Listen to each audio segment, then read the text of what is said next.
Olá! Hoje a gente vai mergulhar num tema que é fascinante, mas que, nossa, muitas vezes vem cercado de um monte de dúvidas. A filosofia religiosa da Umbanda. É uma religião super brasileira, com uma riqueza de práticas e rituais que, para quem olha de fora, pode parecer bem complexa. E é justamente por aí que a nossa análise começa. Olha só essa citação. Ela diz que quando a gente olha para o movimento umbandista para além do nosso próprio terreiro, a gente encontra um mundo infinito de diferentes formas de celebrar a Umbanda.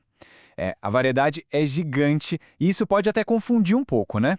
E isso leva a gente direto para a pergunta central de hoje. Com tantas manifestações diferentes, como é que a gente encontra o verdadeiro coração, a essência da Umbanda? É isso que a gente vai tentar entender junto. Mas, para a gente entender bem o que a Umbanda é, primeiro a gente precisa, sabe, limpar o terreno. Bora desconstruir algumas ideias erradas que muitas vezes acabam atrapalhando o real significado dela. Bom, aqui a gente vai direto nos enganos mais comuns. Aquela ideia de que a Umbanda adora vários deuses não é bem por aí. Que venera o diabo? Também não. Que é só uma forma de espiritismo? Não exatamente.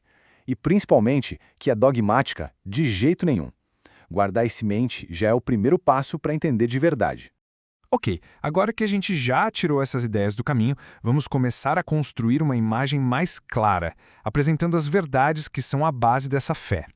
Então, ao contrário dos mitos, a Umbanda é, na sua essência, monoteísta, ou seja, acredita em um único Deus criador.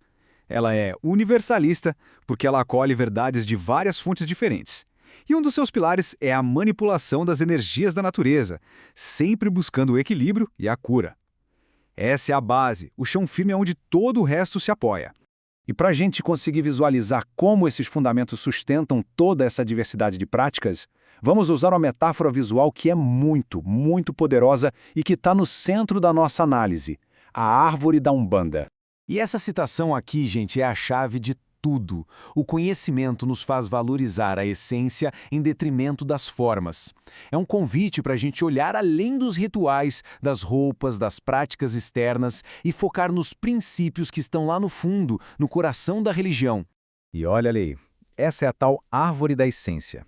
Ela ilustra essa ideia de um jeito brilhante. Pensa só. Lá embaixo, bem firmes na terra, estão as raízes, que representam os fundamentos que não mudam. E lá em cima, crescendo para o céu, os galhos mostram as várias influências que dão forma às práticas que a gente vê. Agora, o que é bem legal nesse quadro é como ele detalha essa metáfora. As raízes, o que são? São os fundamentos. Autoconhecimento, caridade, respeito, a conexão com o alto. Isso não muda. Já os galhos, bom, aí estão as influências que a gente consegue ver. O candomblé, o catolicismo, as religiões indígenas, o kardecismo. A essência está firme lá nas raízes, enquanto a beleza da diversidade aparece nos galhos. Agora que a gente entendeu essa estrutura, vamos virar o nosso olhar para dentro, para um desafio que existe na própria comunidade umbandista. Essa citação aqui toca num ponto bem sensível. Ela fala de uma encruzilhada mental dentro do movimento. De um lado tem um caminho que é acreditar que só o nosso terreiro faz a Umbanda certa. E do outro, tem o caminho de entender que a diversidade não é só uma realidade, mas algo necessário. E aqui fica bem claro a diferença entre essas duas mentalidades. De um lado, a gente tem o que se chama de unidade fechada, que acaba levando para a exclusão, para o dogma ortodoxo. E do outro, a unidade aberta, que abraça a diversidade como a força que faz o movimento crescer. Tá, então qual é a solução para esse desafio? A resposta parece estar numa filosofia que busca a união, mas através do respeito à diversidade. Então, o ponto crucial é este aqui, ó. União não significa que todo mundo tem que ser igual, fazer tudo do mesmo jeito.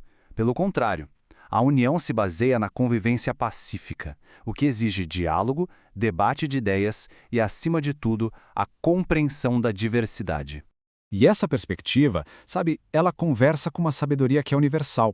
O próprio Gandhi nos lembra que, se a gente olhar para a essência das grandes religiões, a gente vai descobrir que, lá no fundo, elas são todas a mesma coisa e podem aprender muito umas com as outras. E essa mensagem, atribuída a um espírito amigo, ilustra de um jeito lindo o coração dessa filosofia. Ela aconselha a não esperar que todo mundo pense igual, porque cada pessoa tem sua própria idade espiritual, está no seu próprio degrau da jornada. É um chamado muito profundo ao respeito e à empatia, né?